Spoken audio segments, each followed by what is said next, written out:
Hey.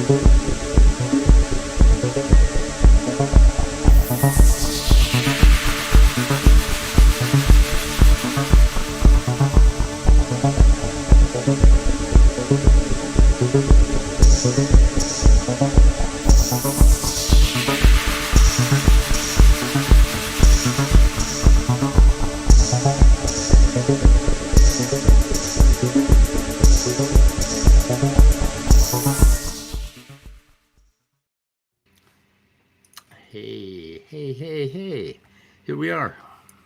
Hello. Yeah, I thought we'd just get together and chat a little bit. So whatever happened to our little doodly doo after the main Oh, with the intro? world and all that stuff? Yeah. I found that and I got to patch it together, and that means I got to start up iMovie and I got to, hmm Dave, hmm I need you. So you just don't feel like it No. Dave, I need to create some like interesting pictures. from And doodly doos. Yeah. what the hell was the one yesterday? I thought of one yesterday I needed, and I thought Dave would know how to do this. You got to hook me up with this AI thing so I can create some interesting pictures for thumbnails. I I'm forget what using it was. I'm using Night Cafe. It's like Night Cafe. And it's do you like pay for four. it? It's like yeah, it's like $4 a month or something like that. It's No shit. I figured for it's like four bucks per hundred basically. So Okay. every hundred you make will cost you about $4. So Right. I figured that's reasonable. So I yeah, you can. just go to Night Cafe and they'll let you try it out. I think a couple pictures for free or something, and then you gotta fork out the $14. Yeah. I'm about 20, 24 subscribers away. 23 subscribers away from my 666. Cool. I got a chance of getting there. If we get off our asses and stream a little more, we'd be okay. Yeah, you've got lots of AIs, and most of them are all the same. They'll let you play around with the little freebies, limited use, maybe make 5 pictures, and then they're gonna hit you up for a charge. So Well, I had a couple of them, and I just didn't like the pictures that they. I mean, the pictures were beautiful, but they weren't giving me what I wanted. I had to do like 100 tries to get what I wanted. Really? You got to learn to talk to it. And Okay. now with my new one here, as you can see, Bigfoot at the captive desk with orange walls, it's pretty darn close to sitting right here where I'm at. So Okay. Let's see the, here. the desk isn't perfect, but I've got orange walls, which I've got orange walls. I've got dual monitors. I got my dual monitors. It looks like an interview. I've got my microphone and everything. So it took a lot of tries to get it to understand you, and using what words that it understands too, because it doesn't always understand you. You know what I mean? Yeah. Just because it makes sense to you doesn't mean it makes sense to AI. So sometimes you'll get something totally off the wall because it didn't understand you. And then you go, okay. And you try different words, and then you're like, aha. And then you feed it back into itself, and then you add words. So if you're almost close, you Right. feed the picture back in, and then you add words. Don't take away your words. Add words to, I almost had it, and then I said, I just need orange walls. So I Oh, so added orange walls. they don't keep track of the session? Like ChatGPT, if you talk to it in one window, it keeps feeding itself back. It feeds all its output back in every time you ask a new It's question. Well, it's two settings. You're either going to start from scratch, Okay. or you're going to what they call evolve, which is Okay. feeding back in the picture, and then it starts with that picture and then evolves from that. Okay. Good. Okay, we got Maynard Saves, we got Logan Fisher, we got Or Willie, and we have Orge 343, and we have Icarus. Icarus is always first. God, we should pay Icarus. We cut him a check, Scott. Sure. Yeah, okay. About twice what I make. Yeah. Yeah. Triple what you make. Sure. Yeah, he's a valuable guest. Yep. Okay. Yep. Triple my salary too. So anyway, we'll give him triple mine plus triple yours, and that'll be it. Okay. Ember came out with he was on midnight ranting on Amy's channel with Sunflower, and Ember clipped it and put it out on his channel a couple days ago, 2 days ago, and I mean, I was punching myself in the face, trying to knock myself out. I was like, please, I need to be unconscious right now. If I listen to another fucking piece of this, and I was kind of amazed that they didn't call him on a few things that he did. But Sunflower claims to have a degree in biochemistry. I was like, oh, come on, you got to be kidding me. They could not have possibly given you a degree without you figuring out a few of the errors that you made on this stream. Yeah, like, okay, it started out with talking about evolution as usual, and then he says, you got to tell me how corn evolved into cows. It's like, wait, that didn't happen. It's like somebody should have stopped him right there and said, no, corn is not a common ancestor of, cows.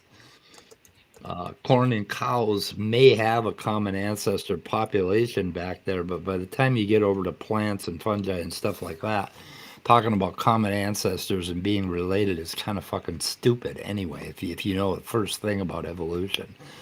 But yeah, corn and cows may have a common ancestor, but corn did not turn into cows.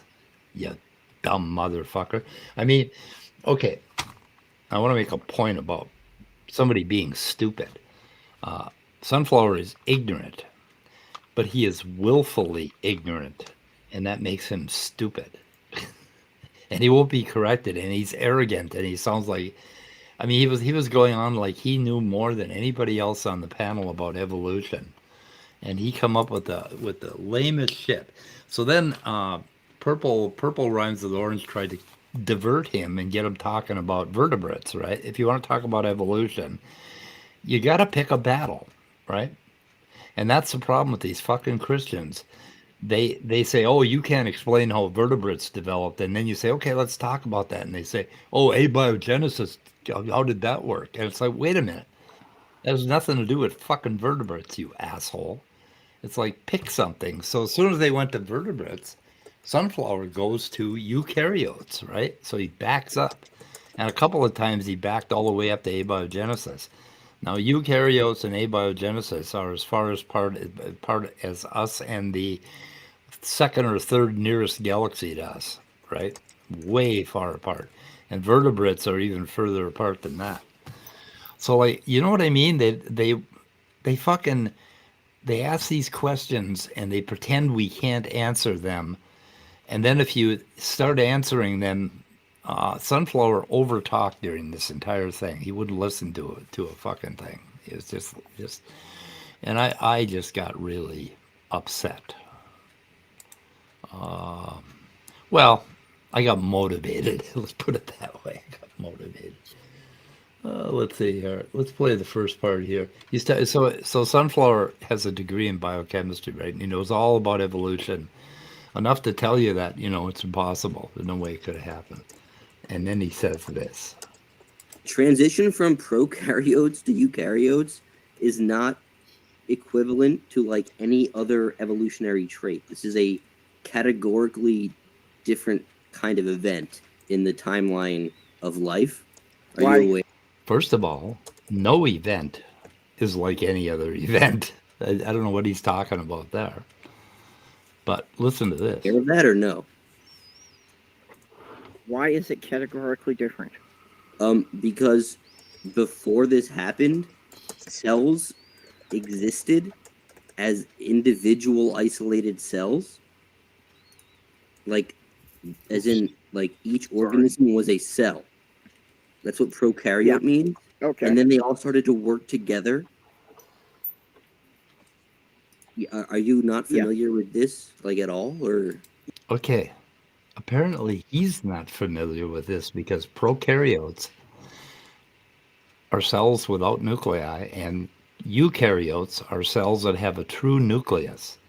They are not multicellular animals like Bonehead here thinks. He thinks that eukaryote means multicellular. Yeah, and all that verbiage that he was using, he could have just used the word single-celled organism or something. Yeah, not it's- prokaryote, right? Yeah. Yeah, he could have said single cell to multi-celled if that's what he was talking about. Yeah, if. So he didn't even know what the fuck he was talking about. He is that goddamn ignorant, and he's on here tooting his fucking horn like he knows what he's talking about, and it's just like, no, you don't. You don't. And then the next little piece he came up with is epigenetics, and it just, I'm not sure if I caught the right part here, but we'll see. Maybe he meant, I have a bachelor's degree, and they made me take biology, Yeah. and they made me take chemistry, so I must have a Be degree a in biochemist. biochemistry. Right. Yeah. Biochemistry, yeah. You know, and then I was listening to Fuzzrana, and biochemists, for some reason, well, we'll get into that. Biochemists are more likely to be creationists or anti-evolution than molecular biologists. And it's because of the way they're taught, I think. And of course, Fuzzrana was a Christian before, even though he claims to be an agnostic. All these guys were, they were brought up Christian. They had a crisis of faith when they were teenagers for about 25 minutes. and then they went to college and argued with the professor about evolution. It's just like, it just drives me crazy. Anyway, listen to this part. That's definitely true. Whoa, what is happening here? What the hell? There we go. Okay. True. I don't know if that's all it is, but that is definitely at least one thing that it is. Yeah, for sure. Oh, well, what in addition to that what in addition to that is... Well, we don't entirely know. Have you Does ever heard of DNA epigenetics? You ever heard of epigenetics? Yeah, I've heard of epigenetics, and Right, I and think things like methylation, right? So we're actually not entirely sure of. There at least does seem to be like there could be mechanisms outside of the purely,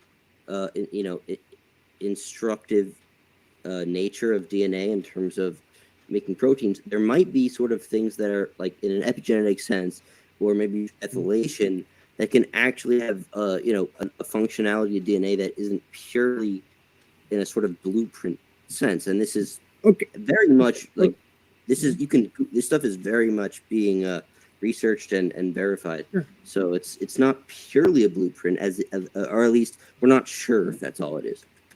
Sure, but even with epigenetics, we're talking about perhaps a change in the set of instructions. Okay, so, oh my God, he asks her, have you heard of epigenetics? And then he goes on to show that he doesn't know what the hell he's talking about at all. He says, we know nothing about epigenetics, okay? And I pointed out in the comments that I have 6-inch, if you stack both my textbooks together, I have 6 inches of college textbooks on epigenetics.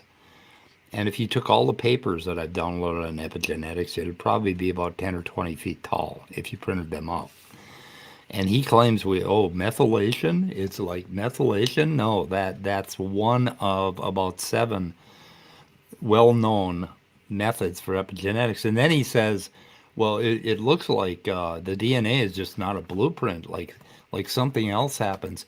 Yeah, you fucking dildo. It's called regulation. It's like histone modification and regulation, and we've known about this shit for 40 years, and we know a ton about it in the last 20 years, 23 years. What the fuck is he saying? What is he trying to prove here? And I think he was trying to point to some witchy thing, and then Stephanie caught him. I mean, he's making Stephanie look like she doesn't know what she's talking about. She says, do you believe in Lamarckian evolution? Because Lamarckian, if something happens to the organism, it's passed on to the next generation, right? Which was really hated for a long time. And then we found out that there are some epigenetic effects. Some small part of epigenetics will transfer from one generation to another, and they found that famously out, I think, in where was it, Switzerland or something, where starving women had children that ended up with a modification in their DNA that actually made it into the next generation. And I think it made it about 2 generations. And then we found fungi that fungi. I think I'll call them fungi. We found fungi that actually passed on an epigenetic change for like 100 generations. But it's most of the time the epigenetic markers are reset in the zygote, and so that isn't. It can have an effect on evolution, and they've got some models where they show how it does, but it's not something that, we just discovered that Lamarckian evolution is, truth. But anyway, Stephanie called them on it, and let's see what happens here. Are you No, guys? we don't really understand because there are aspects to epigenetics where it like especially if you look into methylation, it's not even merely just a change of the instructions. It's almost like there's a built-in way to turn things on and off. It's called fucking regulation, you idiot. It's just like, oh. You guys following me here? You understand my pain? I Every- feel your pain. Every time I hear epigenetics, it's used wrong. So yeah. and it's being used wrong here again. Well, epigenetics disproves evolution. It's like epigenetics is like part of genetics. It's It's like it's not separate. integral part of genetics. Yeah. But then okay, the Lamarckian. Let's see, where's the Lamarckian thing? I'm at 4216. I just happen to have a transcript of this. When I pull a transcript, I'm pissed. I've done that a few times myself. Yeah. I was like, wait a minute, did I get that right to pull that transcript up? Let's see, where's the Lamarck stuff? They go on for a while, and then he rage quits because somebody actually, because Purple Rhymes with Orange, I think, gives him,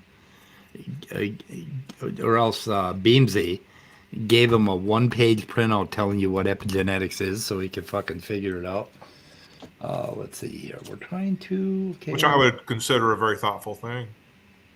Yeah, here it is. So it's at 4520.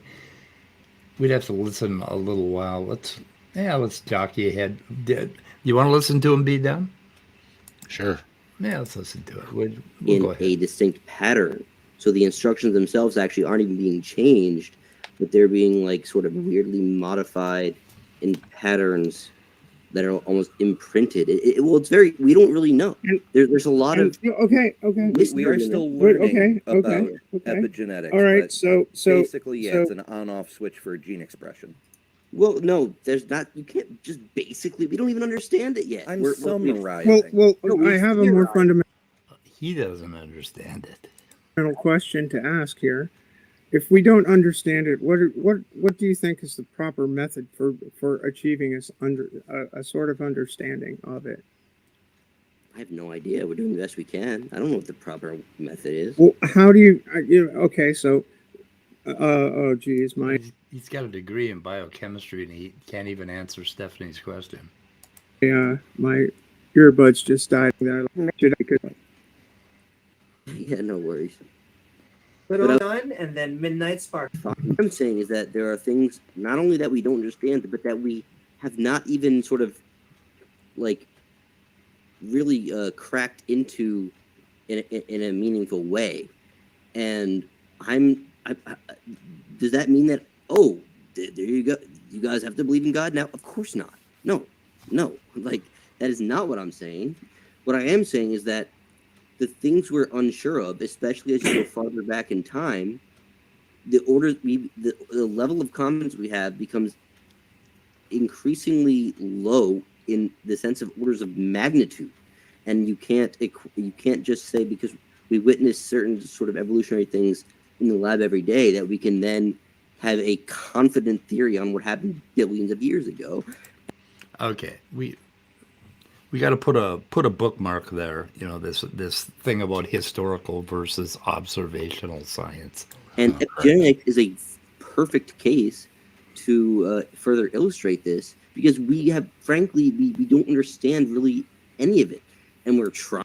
Oh my God, he said it again. He keeps saying it. It's just, what am I gonna do? Mike, Titan was asking, didn't you say that Ember hosted this? Yeah. Okay. Well, it was on Amy Newman's channel, and Ember did a premiere, and he has a little thing at the Okay. beginning. Yeah. So Amy did it originally.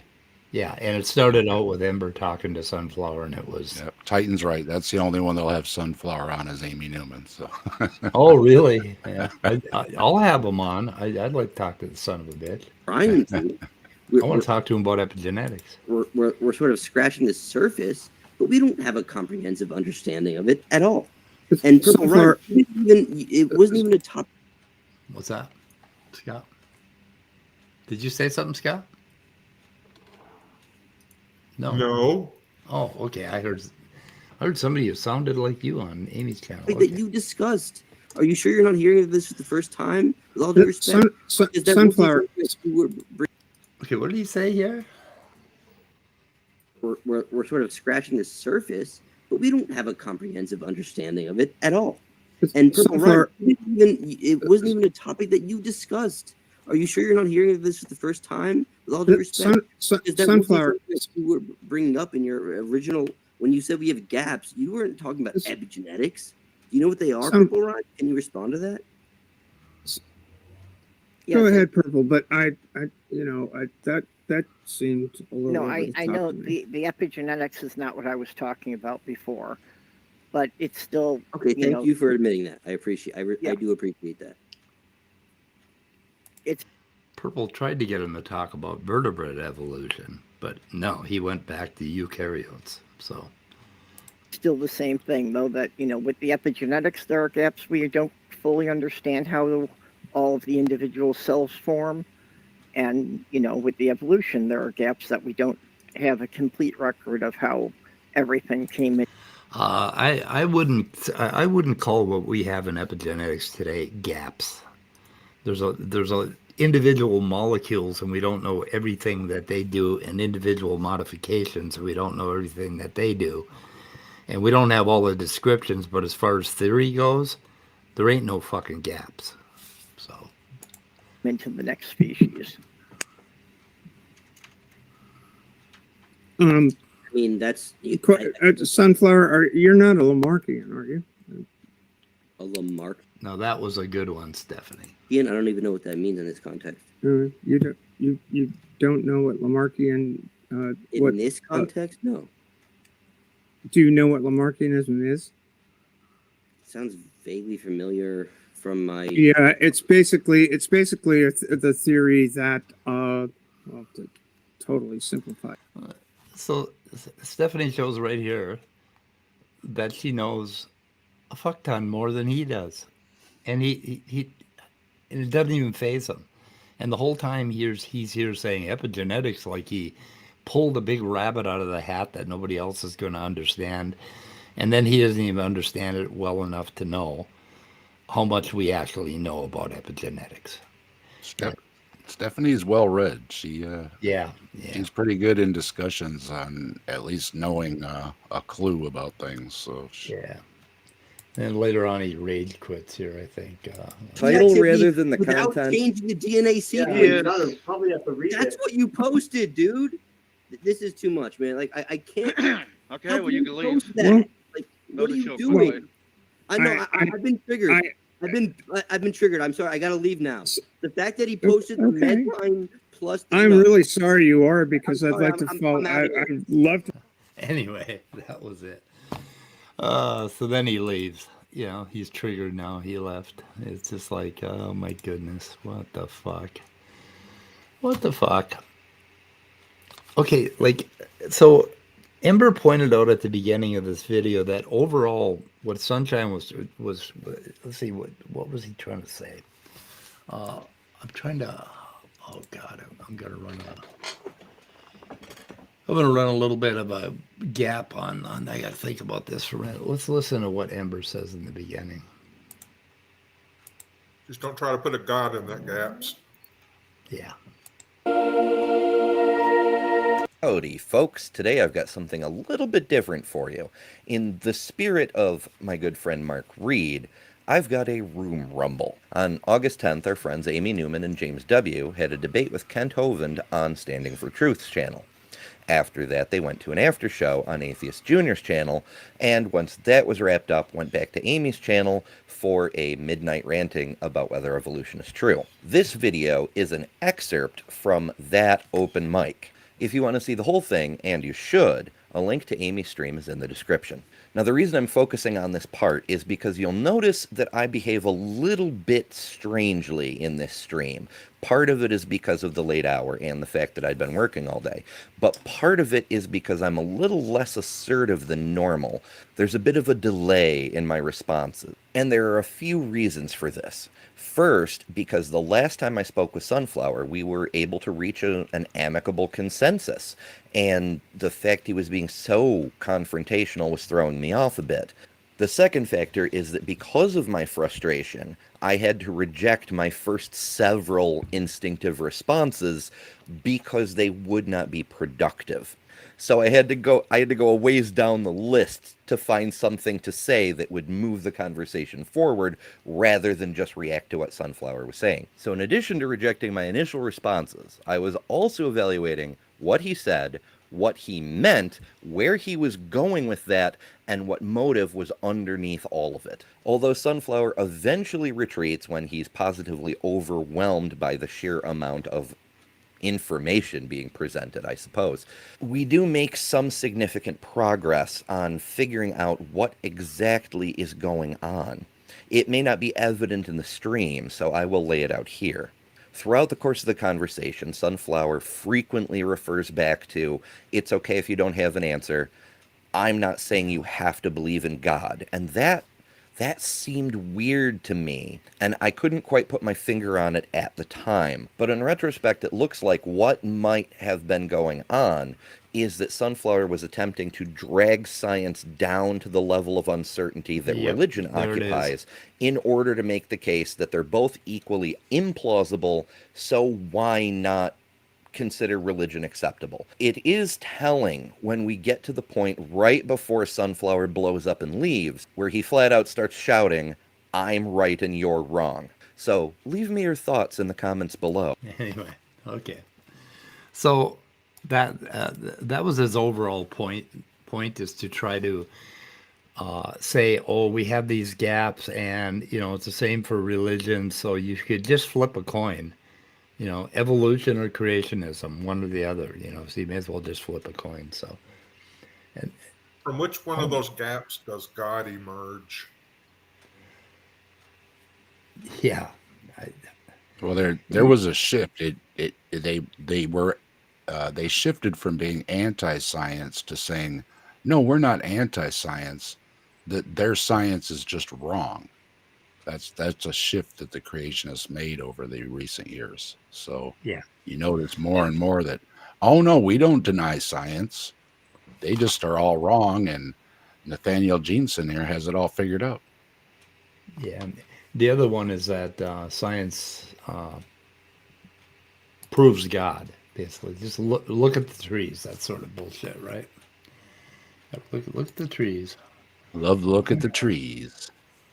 Yeah, and over the last over the last fucking 5,000 years, we have found more and more complexity in life. And more complexity. And now in the last 20 years, the creationists have this narrative that all that complexity must mean it's intelligently designed. But now evolutionary biologists are looking at that complexity, and they're coming up with the very opposite conclusion, that life is not like a machine at all. It's not like those little biochemical pathways. And that's why biochemists are more likely to believe in or to not believe in evolution, because they see everything operating like a clockwork machine, like Paley's watch. And what it's turning out to be is a very stochastic, vibrant thermodynamic world, and it looks more like a puddle of extremely complicated mud than it looks like a designed machine. There's, you've got like a puddle of mud, and there's all of these, tens of thousands of different molecules in that mud, and they're all kind of hitting each other and behaving in certain ways and gathering together in little mud clumps. which we call biological condensates, and organelles and things like that, and that's the way it's looking. So now we're modifying the whole evolutionary story to run more along the lines of chaos theory, and that is not design. That is anything but design, not a machine, not design. It's like I dismantled Look at the Trees in a video about Look at the Trees with Look at the Trees. And Trees spends a lot of time outside looking at the trees. the trees. And we dismantled looking at the trees. And I defy anybody else to have a video talking about Look at the Trees with Look at the Trees. Look at the trees. Oh, you should Well, look. look at the trees. Looks at the trees. Yeah, that's pretty awesome. Oh God, that's so meta. Watching Look at the trees, look at the trees. Yes. How deep could you go?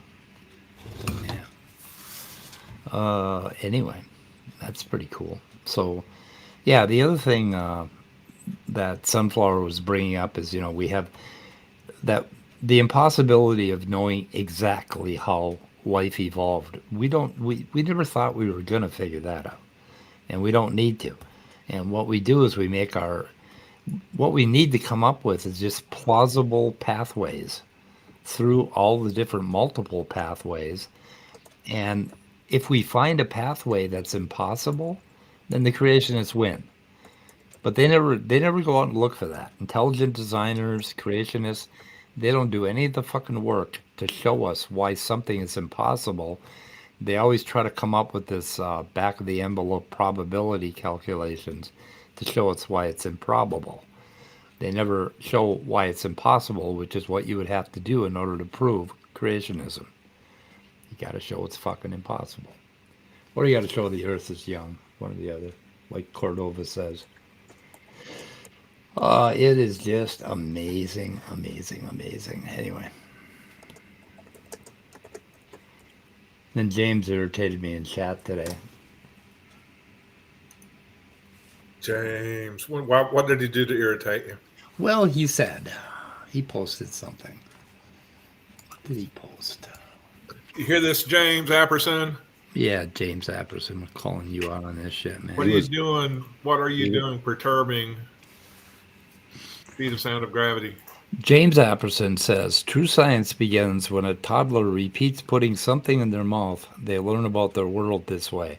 But at that level, it's pretty much philosophy-free enterprise. I have been screaming this from the rooftops for 10 years, boys and girls. God damn it, James.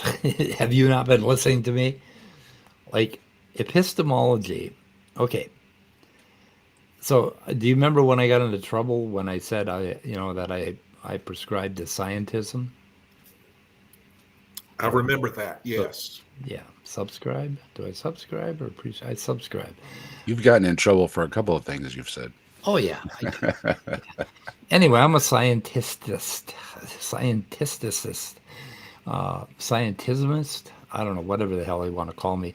I believe that everything that we can shed light on everything about human beings, about art, about love, about every fucking thing with science. We can even figure out why pop records, top 40 records become number one. We could figure that out with science, with combination of neuroscience and music, and we could figure it out. And so anyway, with epistemology, there are a couple approaches that you can take. And what epistemologists take, the approach they take, is they get together and they start pontificating, the philosophers, right? They start pontificating about fucking justified true belief and all this bullshit. And they go back and forth for hundreds, thousands of years, and they never make any progress. All they do is argue with each other, basically. And like this book by Jennifer Nagel. I wonder if Jennifer is Tom Nagel's daughter. Anyway, I'd like to know that. So they get into justified true belief. And anyway, with my scientific approach, I would go back to, okay, right now, I'm 72 years old, and I know a lot of stuff. Like, I know how to get up out of this chair, walk in the other room, and get a drink of water. Okay, that's knowledge. That is definitely knowledge.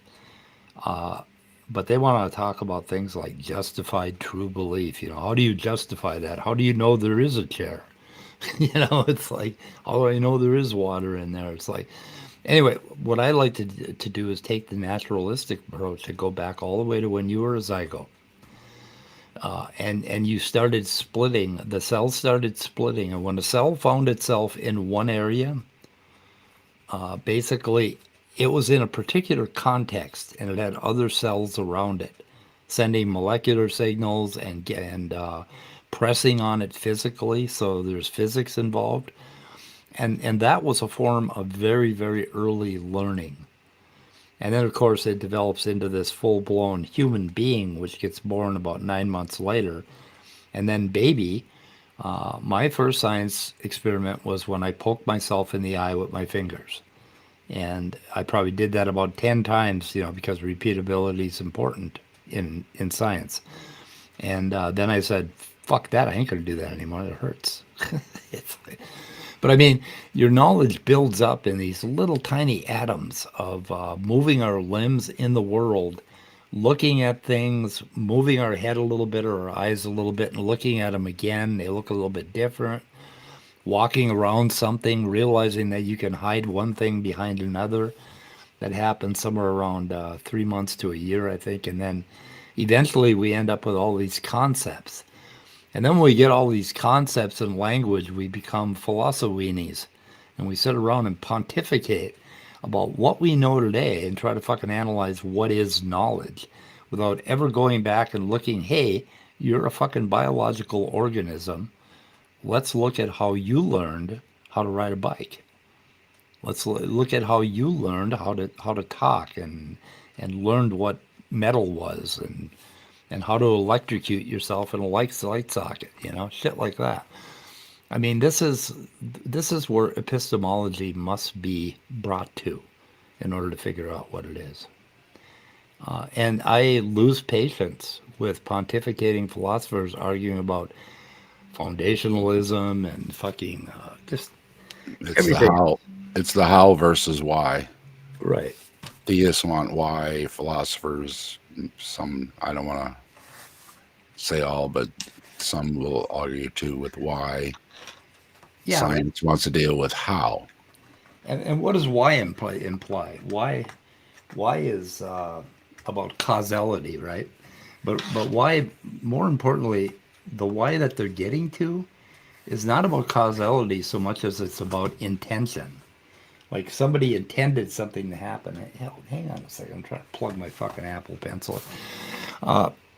Somebody intended to do something, right? Somebody intended to pave the road. That's why it got paved. So, I mean, they're still, they're immediately talking about subjective experience and mental phenomena and all this bullshit. When they ask why questions, why is there a universe at all? Well, it's fucking here. Okay. I don't. Yeah, it doesn't matter. Yeah. That's what I throw back at the theists. It's like, okay, well, God made it. It doesn't matter because as far as we know, everything has to follow the natural laws. And they'll even argue that God follows the natural laws. But sometimes there's miracles. And it's like, well, you can't have it both ways. Yeah, we can all agree that something happened that makes us here right now, right? Something happened that gave us this. Okay, and here we are looking out on the vast universe, eyes of wonder, and now we can figure out as much as we can about it, but we're not going to get back to the big why question, like why is there something rather than nothing? Like, what the fuck kind of question? I mean, it's like, I don't know. Do you know? Yeah, I just grant it. It's like, well, either way, God or no God, doesn't matter. Here's reality. If we're a brain in a vat or not, it doesn't matter. This is what we have to deal with in this reality. Yeah. And there seems to be rules that govern whatever the reality is or the worldview you want to have or anything you want to call it. It doesn't matter if you believe or not. It's still a matter of the rules still follow. If you fall off a tall building, it's bad no matter who you are. Midnight can't join. Okay, what's happening out in chat? Old Leo's, giving me his opinion about scientism. Him and Immutable Destiny. I just quit wanting to talk to him about it. You can explain logic and mathematics with science, and I can explain ethics with science. I'm sorry, I can explain oughts with science. I don't know. I can explain everything with science. You just got to look at it right. First of all, you got to figure out that you're a fucking organism. I wish my Apple Pencil was charged. Oh my goodness, what kind of drawing did I do the last time I was here?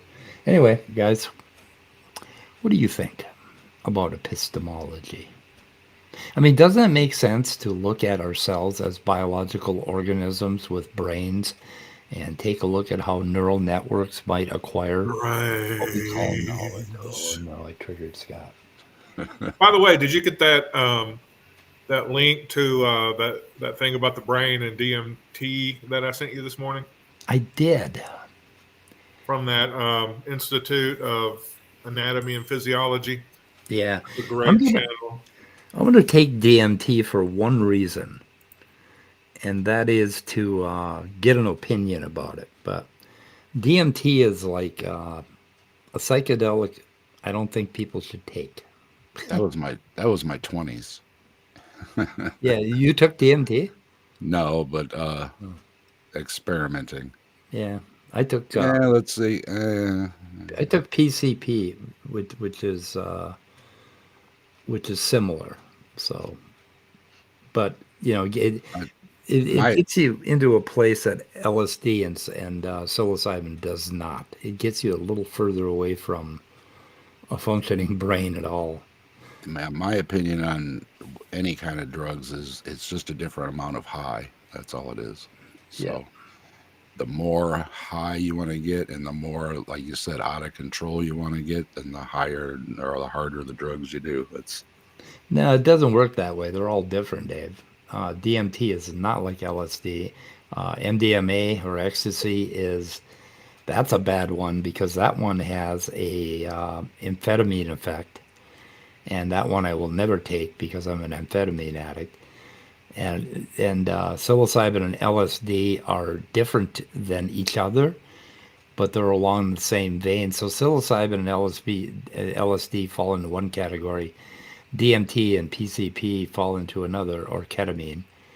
And MDMA is more of an emotional psychedelic, and all of these things are being used therapeutically, and I approve of their use therapeutically.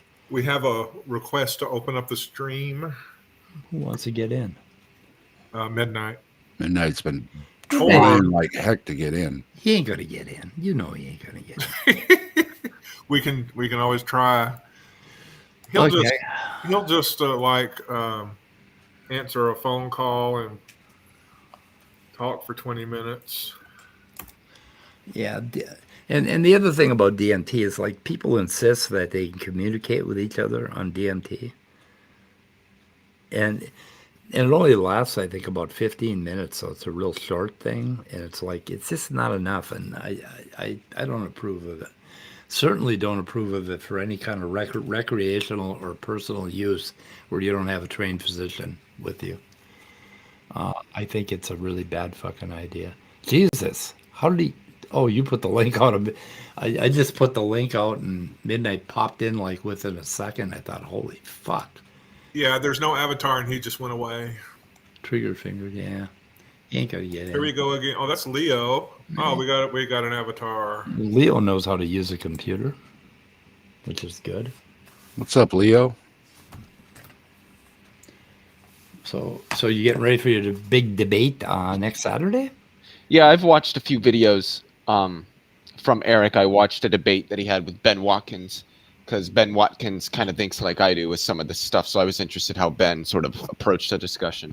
Then I watched a conversation that he had with Shannon Q just to see how he did in that environment and how he presented his case to her.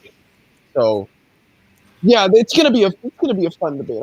My debate with Eric is actually the one I'm looking forward to the most because I think it's gonna be just the most have. I mean, I don't have any problems with Eric. I respect him as a guy, so it could be a fun discussion.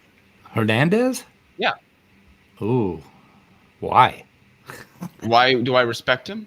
Yeah. Because he doesn't seem disrespectful or like openly and explicitly dishonest. Oh yeah. Okay. Yeah. He's just. I mean, I think there may be some things he said that kind of come off a little bit dishonest, but I don't think he was trying to do that intentionally. Yeah. I really came in here because I'm curious how you think you've solved the Azot problem. This because you haven't. So but that I mean this would be interesting. You should tell us how you think you did that. Okay. Let's see if I can tell you how I did that. He's got to charge up his pen first. Well, it charges pretty fast. I'm probably at 10%. Yeah, I can tell you when my pen charges. I love Mike's artwork. He does great artwork. Am I? It looks a lot like mine. Well, let's see if I got this thing hooked up. I don't know. No, I don't. Come on, dude. What the fucking fuck? Oh, these are. I'm surprised Midnight didn't come in. I figured he'd be. He can't. Oh, why not? Because he doesn't know how to use a computer. I don't know. He can't. It always takes him 10 tries. Well, no, are you saying he can't as in like he actually just doesn't have the literal ability to, or are you saying that as sort of a joke because he hasn't joined yet? So you're No, like, he tried to join twice. He's using Google Chrome, I think, and he still can't get in for some reason. You can't see him and you can't hear him. Oh, wait a minute. Is that because of his disability? No, it could be. I don't know if he's using a headset or something, but it could be that. You can't see his icon even. Nothing's there. Oh, Jesus Christ. So how did I solve the Azot problem? Am I audible? Mm-hmm. All Yeah. right. All right. Well, Dressel, how you doing?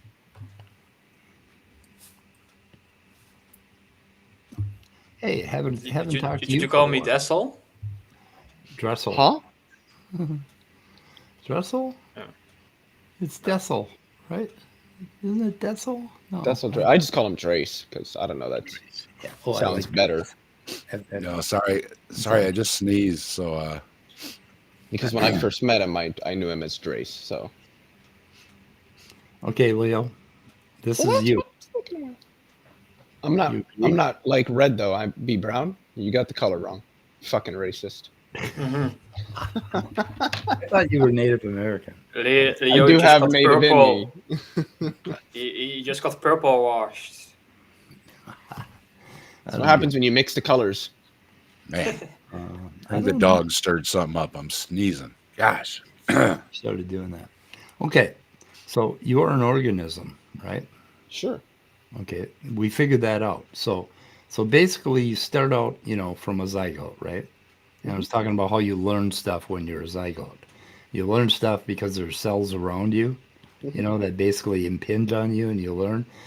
And eventually, you end up with this, organism. We become a baby, a baby.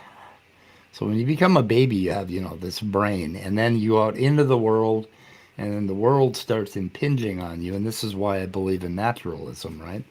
So the world impinges on you, and you learn all of these things as you come up. And one of the things you learn is that you are an organism. So that's the important part. So now what you do is you come down here at this dude's little footies down here, and you crawl up his footies, and you go all the way up into his brain, and then you start working out where the ought is. Like, I ought to do this, right?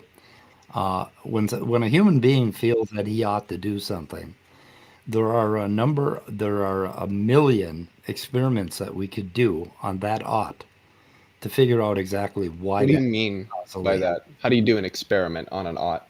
An experiment on an ought, like if I feel I ought to, what the hell would I ought to want to do? Ought to give money back to somebody, like I ought to return that guy's wallet, right? Okay. Now that involves a huge set of neurotransmitters and emotions and culture and evolution that brought me to the point where I might want to return some guy's wallet if I found $1,000 in it, right? And that's how you get from an is to an ought. I don't see why that's so complicated or That doesn't tell me how you went from an is to an ought. That just tells me like why humans have oughts. why humans have oughts is how you get from an is to an ought. I don't. So That makes no sense. So okay, the is part is basically we evolved. Number one, we are organisms. Number two, we're organisms. Number three, we have emotions. Number four, neurotransmitters. Number five, cultural groups. But none of that tells me why I ought to pay somebody back. Maybe I feel I need the money more and I ought not pay them back in my own mind. So how can you have two completely different ought values given the same ises if the ought comes from the is?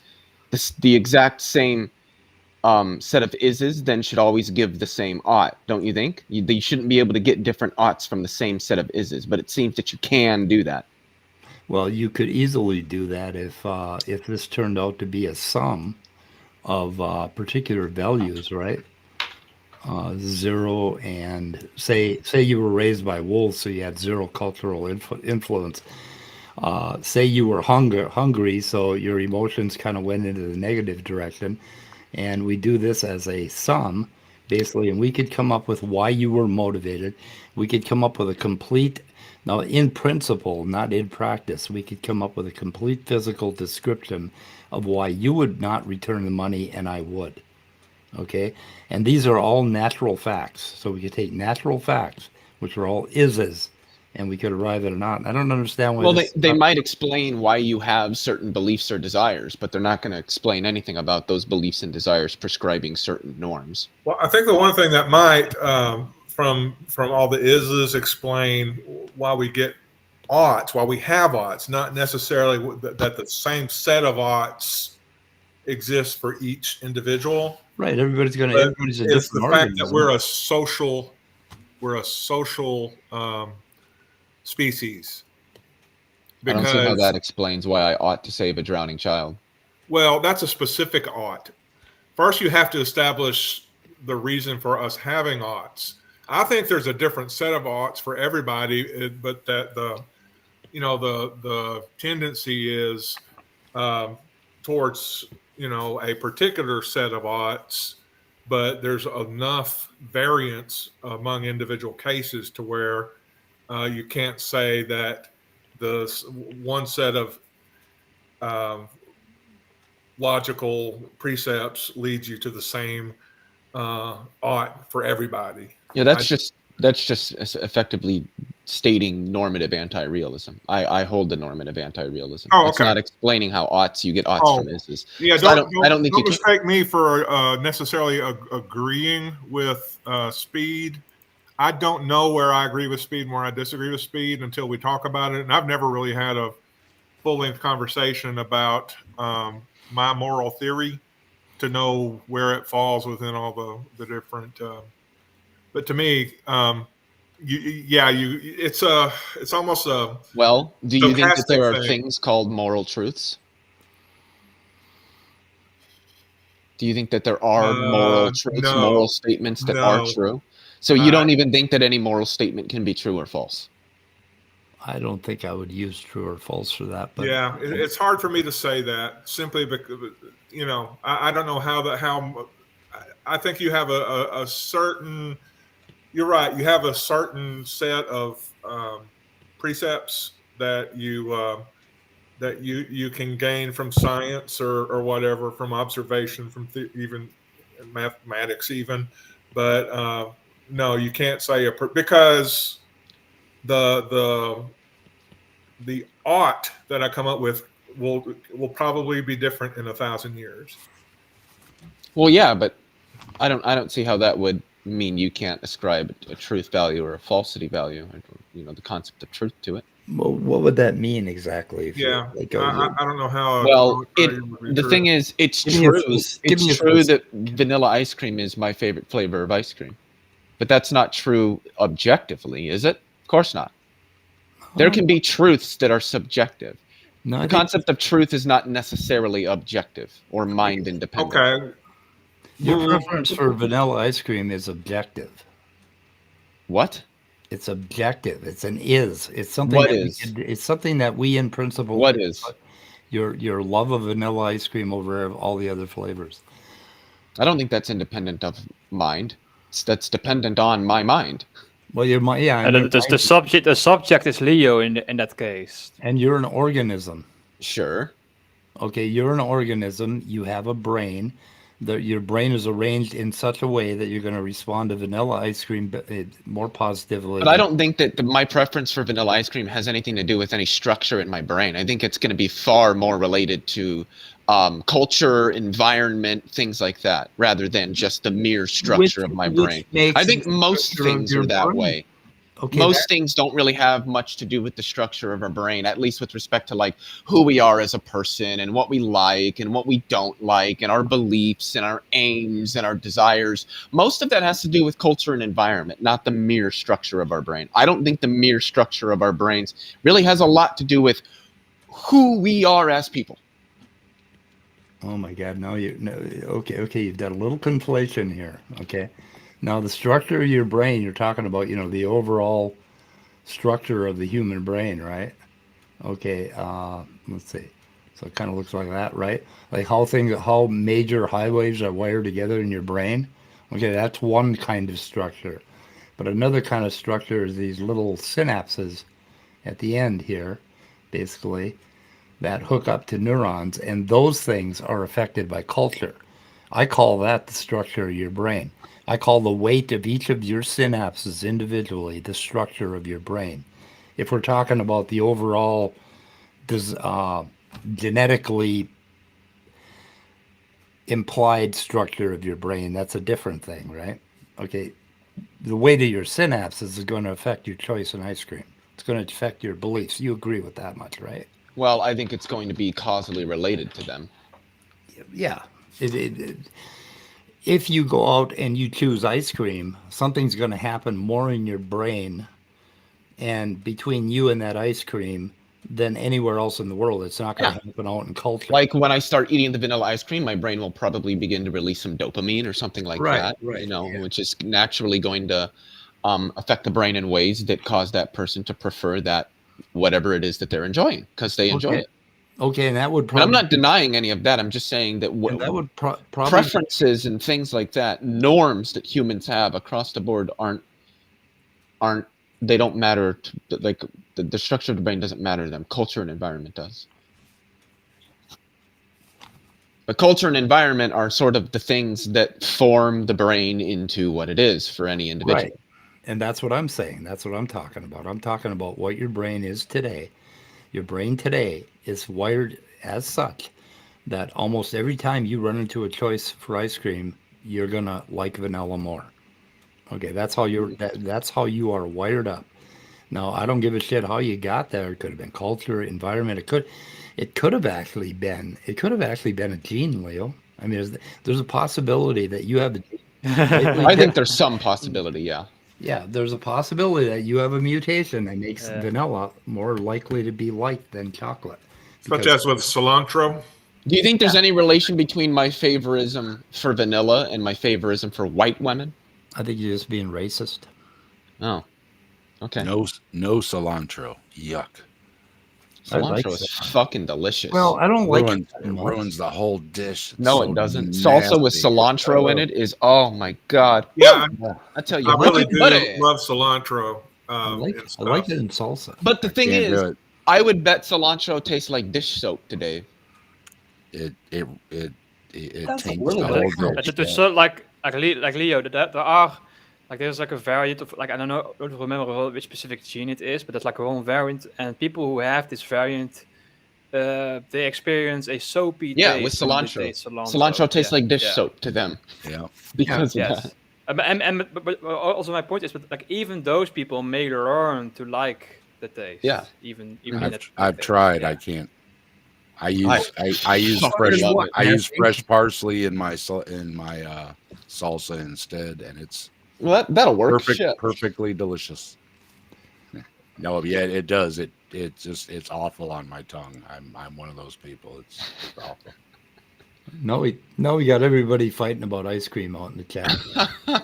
I mean, we went from these high and Well, I lofty wanted- fucking epistemology down to fucking fighting about ice cream. I wanted to ask Leo. The natural John, vanilla say- bean is objectively the best ice cream flavor. Like Just- that's just a fact. That is an is of reality. That vanilla bean ice cream is the best. That just is. Shouldn't Okay. we save the drowning child as an ought because we are a social species and we need each other? Well, that might be somebody's reason, but I'm a moral in fact, I'm a normative anti-realist. So I'm going to say that if you think you ought to do something, the reasons why you think you ought to do it might be, probably are going to be different from somebody else. Not in every instance, but I think in a lot of instances, maybe even most of them, the reasons why I feel I ought to do X or Y or Z may be different in whatever varying degree than the reasons why you feel you ought to do X or Y or Z. Yeah, but none of that. But on the whole, though, a social species has to realize we need each other, even if we don't. I don't think that that's an average realization of the human. I think that there's sort of like evolutionary and cultural, mainly because it's deeply ingrained in who we are as just organisms in the world. But I think that those are things that the average human doesn't like sit there and think about. Oh, if I don't save this child, the future of humanity is at stake. Like they're not doing that. It's, oh my God, this child is drowning. That's not good. Let me save them. Like that's Right, kind of. that's you what I was know, saying. It's like an it's almost like an automatic It's response. an automatic, to a, right, but you're not that's what I was wrong, gonna Dave. say, You're not yeah. wrong with what you're saying. Yeah, that's what I was going to say too. Same thing. Is it is an Leo, automatic these are your because fucking it's beans. genetic. Mhm. I experienced something similar. Like I like to ski sometimes, and I saw somebody fell down, and like you have the safety mechanisms where your skis like fall off your shoes. Yeah. Mhm. It prevents your legs from breaking when something happens. But of course, the downside is that your skis can like slide down the mountain without you. And I was like, in a split second, I made the decision to dive down and grab the skis for somebody else. Like they were a complete stranger to me. And after I grabbed the skis and gave them back to them, I was like why did I do that? Like they were a complete stranger. I never met them before. Like it was just like an automatic response that I did just to grab them for them. Ice cream. Humans are nice. Yeah. Hey, look at those delicious fucking vanilla beans. But Really actual like raw vanilla tastes like complete shit. Don't eat it. That's what I think hear. most people will react to save the child from drowning or from falling down the hill or whatever, simply because the ones that don't are normally probably killed by the fathers of the ones that that fell. In other words, if you don't save other people's kids, one of those parents is gonna kill you. I don't think that's why most people save the child. I think most people do it just sort of on, at least at some level, an instinctual basis. I think people have reasons for why they act, but when it comes to like in the moment moral actions, like say somebody pulls out a gun in a convenience store and the guy behind him in line just decides to tackle him and take the gun out of his hand. In some instances, people might think about things like that, but I think in a lot of instances, most people aren't really thinking like, let me consider against my norms and my priors alongside the moral system that I prescribe to, how I should behave. Like people aren't doing that. That's not how the average human acts in the real world.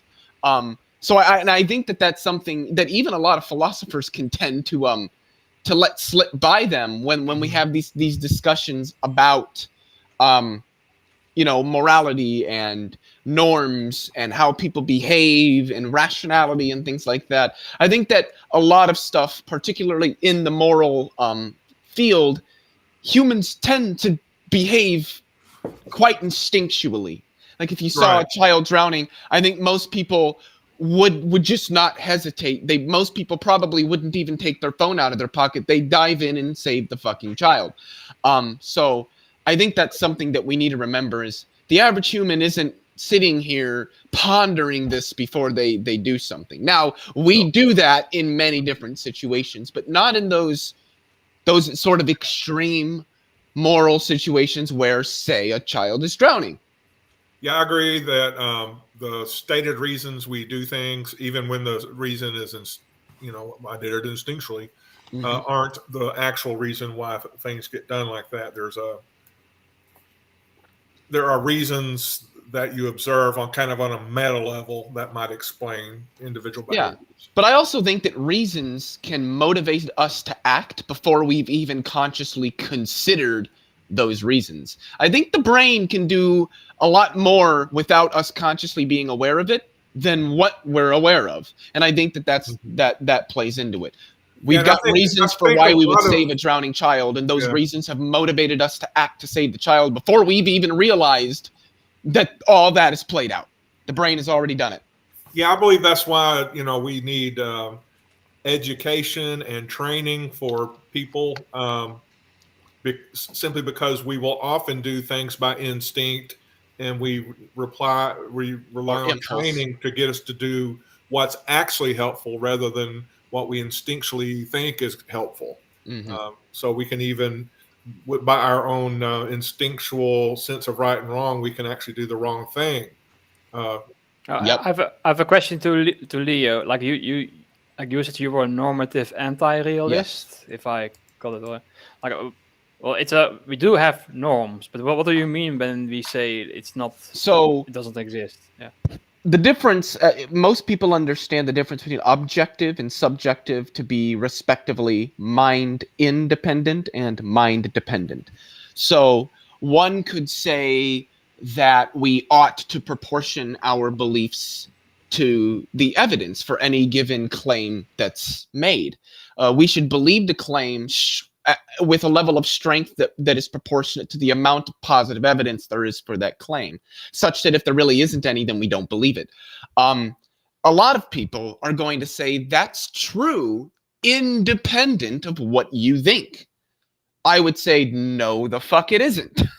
There are people who might not think that's true, and there isn't any right or wrong answer there. So I'm an anti-realist about normative truths, about the truths of any norms, including moral norms, epistemic norms, aesthetic norms. There's a variety of different norms out there, but in any of them, it's never the case that any of them is objectively true or false. They're true or false respective usually to other norms, or rather stances, things like beliefs, desires, aims that agents have. There is nothing from first principles that would lead to or back up any given norm, basically. I'm sorry, what was that? There is no first principle that would back up any given norm, basically. I'm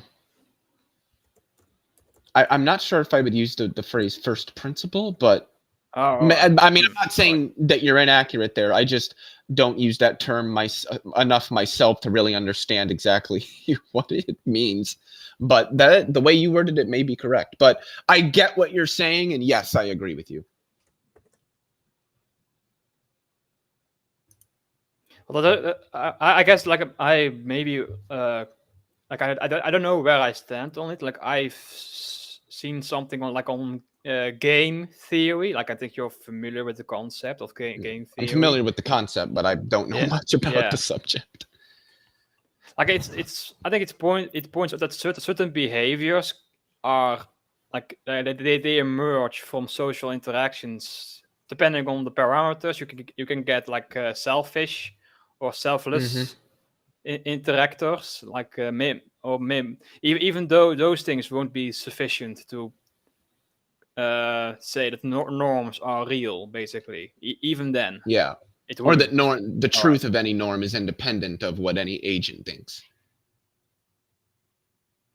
Like an example, I give, I'll lessen how extreme the example that I normally give is, because it deals with grape normally. But so most people would say that, killing people is wrong. So if I told you that a guy walked into a school and just shot somebody and killed him, most people would say, oh no, that's bad, that was wrong, you ought not to have done that. But then if I qualified it with, well, the person he shot had already shot and killed several students and faculty, he was a mass shooter, most people would say, oh, well, then it was It was good. It was a good thing that man went into that school and shot and killed that other man.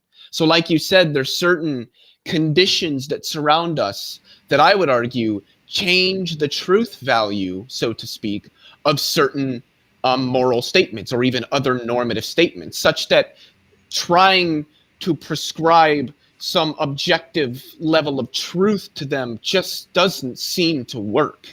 Right. Though I usually use great because that one's a lot more strong than killing.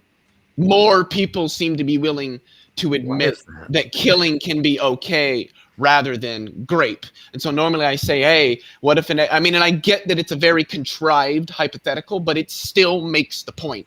Where if I said, hey, well, suppose an extraterrestrial race capable of killing every human at once came to Earth and said, we've selected a random 12-year-old child, and if this child is not graped, we will kill every human on the planet, including the child. I would say it would be a good thing to grape the child in that instance. Most people would kill all the humans. But I just thought of myself running into confronting a school shooter and humping on his leg. I wonder if that would work. It would probably distract him long enough. Don't you think? I don't know. I don't know. You know what I'm saying. I'm saying grape the guy instead of kill him. Well, no, that's what I'm saying. That would be my choice. Like I said, graping the child would be better. Is better than every human, including that child being killed. I just had to ask something. Is Leo saying the word grape? Yeah, I'm trying to be soft. Oh, okay. Yeah, we're trying not to get censored YouTube banned. Somebody mentioned first principle a minute ago, and I just was going to say that I had my first principal in '85. Yeah. And she was an elementary school principal. Slam dunk. Principal. Oh, and I forgot to say too, I had asked Scott earlier, and it might be too soon for this, but could Matthew Perry be more dead? Oh. Did they figure out what happened to him? Could he be more dead? Yeah, you got to hit that B. You got to hit the B. Did they figure out what happened to him? Apparent They drowning, said it was I think. just a heart thing, and they said the cops said that no signs of foul play or there was no drugs too. So Oh, shit. good. he was in a bathtub. I'm glad. But he had done a lot of drugs, which weakens your heart. And Yeah, well, do drugs. I don't know if cannabis does that.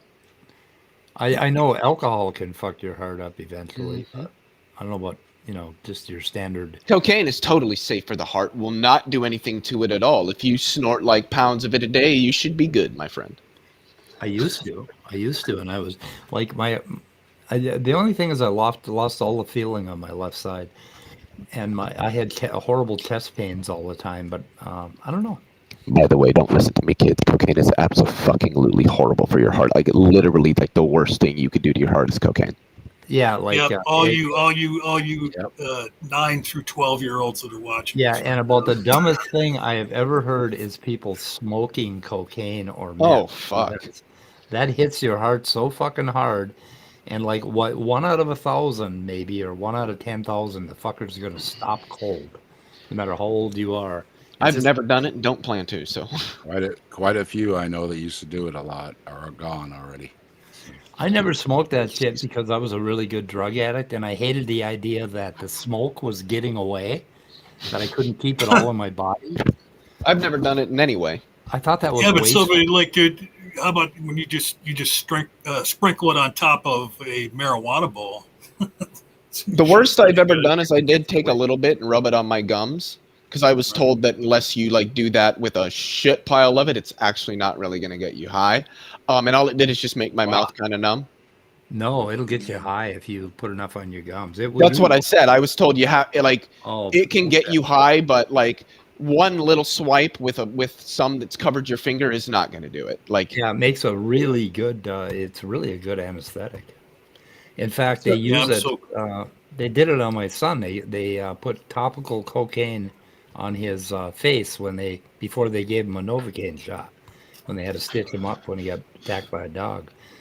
Well, I And don't know if it's really the same thing as cocaine, but I mean it's no, it was coming exactly from the the same same. compound.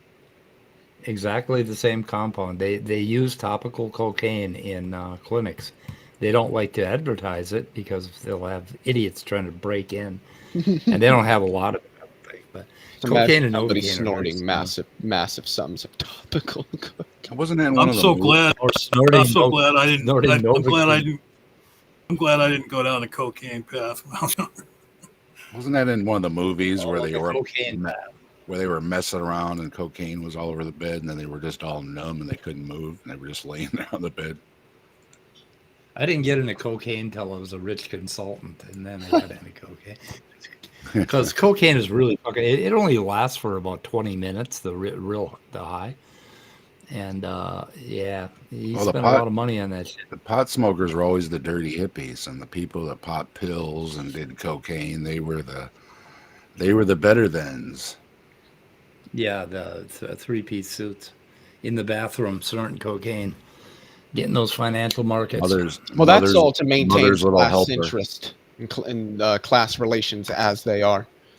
I mean, John Ehrlichman, Nixon's one of his senior policy advisors, or his senior policy advisor, straight up admitted this, that they associated crack cocaine with the blacks in the inner cities, and they associated cannabis with the left-wing hippies, anti-war hippies, so that they could, vilify them on the evening news and make them look dirty and dumb and stupid and everything like that, so that the interests of those groups wasn't taken seriously. Yeah. There was some shit that went down, like crack cocaine. Basically, they figured out how to market it so they could target poor people. And then the fucking thing that killed me is right around the year 1990. Every news station, like news stations here in Minneapolis, they actually filmed a couple of streets and gave the fucking address, and they called them Crack Street. And the residents that lived there got really pissed off because thousands of people were driving up and down their street after the news advertised. The news media and the government created the fucking crack cocaine problem. Of course. And I think the government actually designed it. I think they slipped their asses in there. Cocaine is too expensive for the average person, so we'll mix it with some bicarb and we'll make it, the most inexpensive high ever. And boom. I wonder how much this might sound somewhat conspiratorial, if so be it, but I wonder, I'm not saying this did happen, but I'm wondering now whether or not the government had any play, or any like corporate backed interests may have had any play in the rise of alcoholism in Native American communities. I don't know. I once heard that Native Americans are like 5 times more likely to become alcoholics. I think a lot of that has to do with environment. I mean, look at where they live. They effectively live in enclaves. Like, I think it's genetics. Alcohol is still a poor man's drug. It's one of the cheapest. Of course, it's always been. And it's like the most devastating, harmful fucking drug out there. And we talk about it like it's, it's making me want to go get a beer. Yeah. Well, that's like every time they want to drug test people that are getting benefits and stuff. It's like, how much extra money do you think these people have? The funny thing is that that's been done. That's been done in a couple of states, and they found and I think, God, what state was it? It was one out west, like Utah, or I think maybe Idaho. It was something like that, and I think it was only around 1% of people were caught using drugs. Like, these people are on food stamps. What the fuck do you think? They got money for drugs, but not for food. And then you get the dumbass conservatives that actually think that these people are willing to spend money on drugs over food. Like, I've never understood that, and I don't think that's true about drug addicts. That if I had $20, I'd rather go get me some crack than a meal. Bullshit. I'm sorry, I doubt that. I'm sure I'm not saying it never happens ever at all, ever, not once, ever. What I'm saying is it's not a trend. So the real problem is that the drugs, okay, because they're illegal, like methamphetamine costs a lot, like 100, 100, $200 a gram. And because of that, people that are poor will not be able to use as much of it as they would if they could.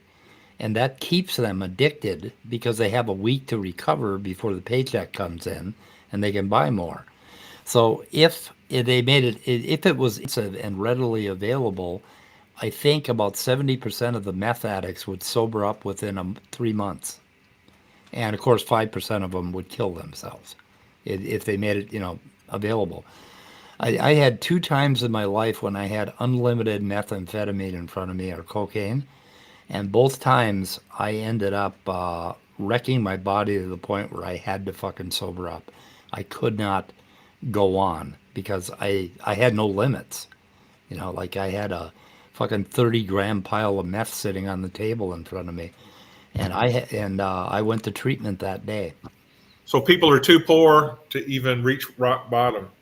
Too poor to reach rock bottom. That's I think that's the problem. That's quite a paradox.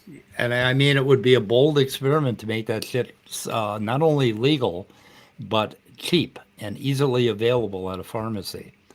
And I mean, there's countries that have done that drugs. I mean, there's models for that out there. I think they've had some good luck. They have. Sure. Portugal had massive success with the program, and then the conservatives in Portugal started defunding the program, and then the success of the program started to drop off naturally. Now, did you watch that documentary about what the fuck is it? The opiate. The opiate epidemic. What do they call it? The big one that everybody's doing. Oxy. Oh. Okay, the pharmaceutical company. The thing about the oxy that they gave them, the amount that they gave them, and the way that it metered itself out, it was fine-tuned to create an addictive reaction, because you were always in a state of withdrawal, and when you're in a state of withdrawal, that's where your brain rewires to make you an addict. That bites, that pounds in the addiction. And the pharmaceutical companies almost designed it to be the perfect tool to get people. You mean the pharmaceutical company, Purdue Pharma, I believe it was, owned by the Sackler family? Yep. Yeah, there's a documentary about that, and they were talking about that effect, that, they had a time-released, it was a time-released opioid. And it would always leave you, the way they prescribed it, it would leave you in withdrawal for a good part of the day. And that is like something that can get you addicted within weeks. I mean, you'll end up with a lifelong addiction to that because your brain will change. And that is what's happening with poor people and meth and cocaine and drugs like that. They can't afford it. They can't afford enough of it for it to run its course. So they're always in that withdrawal state. And that withdrawal state increases the addiction. So I've done Oxy one time, and whoo boy, I tell you what. You ever heard of Quaaludes? Yes, I have. I've never done. Probably I called them 30-30s because I'd go on a meth run when I was like 20, and I'd be like up for 4 days and all strung out, and I couldn't go to sleep. So somebody gave me a Quaalude, and I just fucking I fell down this flight of stairs. And I enjoyed it. I thought that was the coolest thing ever. I was like rolling head over head, Do you have any lewds? I was all bloody, and it's like, oh man, that was fun. And when then you were, passed out. When it happened, Mike, and you were going down the steps, did you go, all this rolling makes me realize I have Rolos? Yeah. Speaking of rolls, I want to know about the banana rolls. Banana rolls. Yeah, you sent this link, didn't you? With the banana rolls? Yeah, what was that? I did? Yes, you did. Yeah. Oh, yeah. Did you click on it? No, I didn't get a chance to click on it. Oh, yeah. I was making my chili, and then I had to get I had to hop on. Scott said something that irritated me, and I said I'll send you a link to the stream. Well, and I sent him banana rolls. Yeah, Scott wanted to talk about phrenology and daffodils. Yeah. Yeah, that's why I sent him a link. Phrenology and I haven't heard about- daffodils? I haven't heard phrenology, daffodils, or banana rolls. Are you saying daffodil as in the flower? Yeah, instead of epistemology and sunflower, I wanted to talk phrenology and daffodils. Why would we want to talk about It was a considering play on. humans subhuman because of what their bones look like? I don't know. Scott wanted to. It's just a fascinating topic. I hope It was. it's great Yeah, to it was- learn stupid mythical sciences that people don't do anymore. It was a sunflower inspired. Yeah, it was inspired by the phrase epistemology and sunflowers. What day is it? Sunday? Oh boy. Sunday. It's my off Sunday, but I think I'm going to micro. Somewhere between micro macro. What? I'm gonna start calling you Micro Mike. Micro macro Mike. Yeah. So you're gonna keep me in suspense on what a banana roll is? No, you got to click on the fucking link. Oh, okay. Yeah, you got to click on the link. All right. You're not going to pull a deconverted man on us, are you? Yeah, Oh, don't open the deconverted man's links. Would I do that to you guys? Would I pull a deconverted Probably. man on you? Probably. Hey, yeah. my laptop sucks so bad I can't get another window open to do the chat. So I say hi, Randy. I was gonna say hi in the chat, but I can't get another window open. What's up? Midnight Randy? Sparkle made it. Yes, I See? said to try it on mobile. We told you, Leo. Oh. It always takes a few tries, and then eventually it works. Well, in that amount of time, that was like probably how many tries midnight? Let me guess, 19. Leo, I already said I'm using mobile. I just said, you know what? Fuck it. I'll just go on mobile. Yeah, going on mobile was what, your 19th try? Yes. God, I fucking Wait a minute. Wait. Midnight's real. I always thought Midnight was like an app that just came up on the phone. Yeah. Yep. What's up, Midnight? Hello. Hello, how are we tonight? Tonight. It's tonight here. Tonight? Yeah, It's it's dark. like 6:30 over here. 5:30. What do you mean tonight? Well, how? It's late what? afternoon. So I just had the thought. You live in California, Leo. Do I live in California? Fuck no.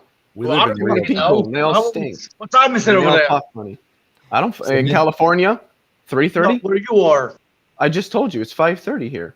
It's late afternoon. He's in the one true zone. Yeah, One true it's zone. 6:30. No, the so one midnight. true zone is The one EST. zone to bind them all. It's Midnight, you're not 6:30. going to believe this, but like 30 seconds or 3 seconds before you came in, I thought, it's time to shoot her in the head. Uh-oh. Well, good thing I joined before you did that, Mike. It's absolutely once. amazing. You always end up coming in just at the same time I get that thought, you know? Well, I gotta know what your feelings are about Ken Ham's attorney being Speaker of the Holy House. fuck. Answers hear what- in atheism. Is it attorney That or dude is accountant? Ken Ham's attorney. What? He worked for decades. I think his bio said for a religious law firm that files all these cases for religious people. And one of the cases they handled was Ken Ham's tax situation when he was building the Ark. So he's Oh, really wow. Ken Ham? And he does an interview with Ken Ham. It's a full 30 minutes or something on answers in or on Genesis. It's like a Answers Mike in- Johnson. Mike Johnson, the guy that just got Mike $100 Johnson. million. And what I found interesting was he said this is what I found interesting. He said, "We don't charge our clients. We do this for free." But when they asked back, well, if you win the case, will you file for the state to pay all the legal fees? And he said yes. And I'm like, so if they win for their client, it doesn't cost anything, but they're still going to pass the charges back to the state for legal fees that they never charged Ken Ham. I was like, oh, okay. Somebody in 'Cause the it's a chat non- mentioned Richard Pryor, and you guys were talking about cocaine. maybe does anybody here remember what Richard Pryor said about that, about cocaine? No, I know he freebased and he lit himself. Yeah, he was on fire. freebasing. Well, yeah, he had jokes about that, about lighting himself on fire. But like he was talking about cocaine in his one album, and he'd say, "Talking to my old lady," and I said, "Honey, go up on the roof. I'm gonna run outside, run around the house 3 times, and on the 3rd time, jump off on my face." Yep. Yeah, but who That's doesn't like awesome. their woman on their Yeah, face? our Speaker of the House is a yabba dabba doer. Yeah, he's we have a yak. Yeah. We have all these shootings because we teach evolution in schools and all that nonsense. That's what he said. And he's a couple heartbeats away from being president. Holy fuck. Well, and literally a couple heartbeats with Biden and all. Maybe. Well, no, Kamala is next. Kamala, I should say. I always get that wrong. You know, and I'm thinking about shooting something in the head. So beware, folks. We have a yabba dabba doer as the Speaker of the House.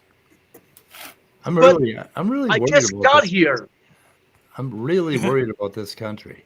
I mean, I'm really fucking. Well, you should be. It's on a slow descent into fascism. How the fuck did that happen? When Obama got elected, I thought we were we had just Because when Obama got elected, the Federalist Society and like the Koch brothers single-handedly started a neoconservative political movement known as the Tea Party movement that slowly moved this country further to the right, particularly with the money that the Federalist Society is getting from, conservative billionaire mega donors like the Koch brothers. They were capable of utilizing their massive amounts of financial influence to start putting judges, deeply conservative traditionalist judges, in positions all over the United States, as well as members of state houses and governorships and all this stuff, slowly driving the country further and further to the right. Because it's always the right-wing politics that the capitalists are going to side with. It will never be left-wing politics.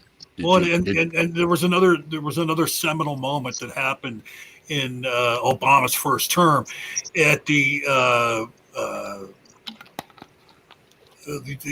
news thing they have every year where they get together for some banquet. All the news people get together. Obama went the fuck after Donald Trump and lit his ass on fire, man. Like telling jokes about him and shit. Oh, you don't remember that? No, I don't. No. Yeah, he couldn't have a black man making jokes about him. So. Oh man! And then that lit a fire under. I mean, Trump had tried, the presidency thing before that, but he really went all in on it from that point on.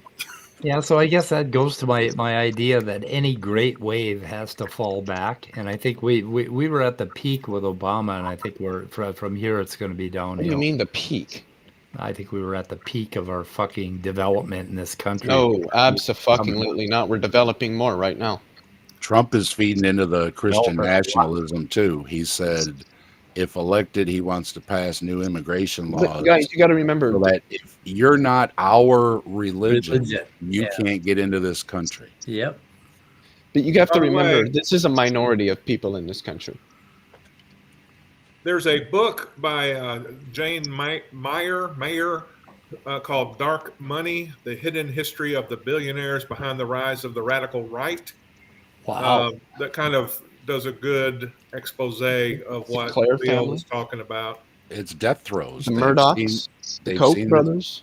They've seen the decline in the people in the pews, and they're panicking. So that's why they're going so crazy lately. So it's time. Well, that's the church. But that's not the billionaires. Billionaires couldn't give a fuck less about the churches. Yeah. Well, some of them billionaires are giving Ken Ham money. Some are. Most aren't. A lot of these places got some. I mean, I just can't see that they've got these huge mega churches rolling from the change they're getting from grandma. I'm just. Well, they've got to have a lot of friends with. Joel Osteen gets 20 million from his congregation every year, if not more. But who's writing the big checks? That's what I want to know. Well, there's probably quite a few wealthy people in his congregation. Because it's one more way just to hide money, I think. I mean, most of them are probably going to be boomer white people. Not really.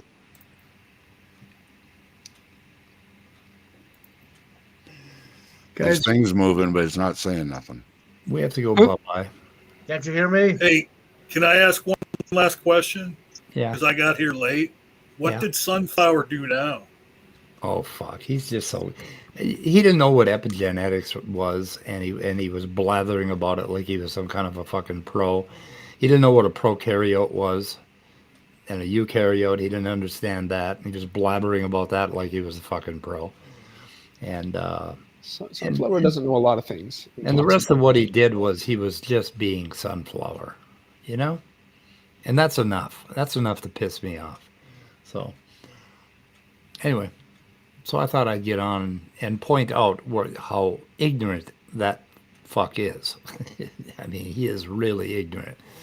But And he's arrogant can I- too, which Can I makes touch on a point that you brought up earlier when you showed us what Ember said about how what Sunflower is really doing is just trying to bring science down to the level of a religion and then argue that, well, they're both equally unsupported. Yep. Because I was watching a little bit of the bad apologetics that Nathan and James did very early this morning on psychophysical harmony. And I think it was James Fodor that also said something similar where he said that because he was talking about a tweet that Cameron put out where Cameron Bertuzzi, obviously Capturing Christianity, where he said that the epistemic methodologies of natural theology and the natural sciences are identical. And what Fodor pointed out is that this is really nothing more than an attempt of Cameron and other, theists and apologists broadly do the same thing, to take put up the trappings of science around their theology without actually understanding what the real motivating principles of science are, or without actually using them.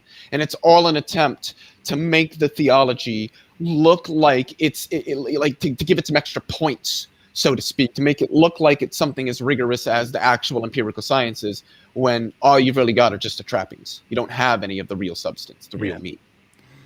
Yep. And there are a lot of people that aren't Christians that are around the world that are barking up that same fucking tree. Oh yeah, I see it in the atheist community where they speak about science as if it's like this be all end all of human discovery, and they talk about science in a way that is just not like scientism accurate, like scientism. Scientistics? No. So I should probably throw you out now, Leo. So I think we're going to shoot her in the head on that note. Thank you. Anyway, I got to go, guys. We got to go. We got to get out of here. But good point. Good point. Can you guys hear me? Not for long. Huh? What did you say? Yeah, did somebody say something? Just on the stream. A voice from beyond. Midnight. Okay, we're fucking with you. I know you more. I heard the strange noise in the breeze, but it just sounded like pussy lips flapping. We got to shoot her in the head, guys. What the fuck? We're leaving. I don't know what Leo just said. It's a good thing my ADHD kicked in and I fucking missed it. Okay. Goodbye. My mouth. I have too much. I have cotton mouth. I can't do the noise. We out of here. Bye, crew world.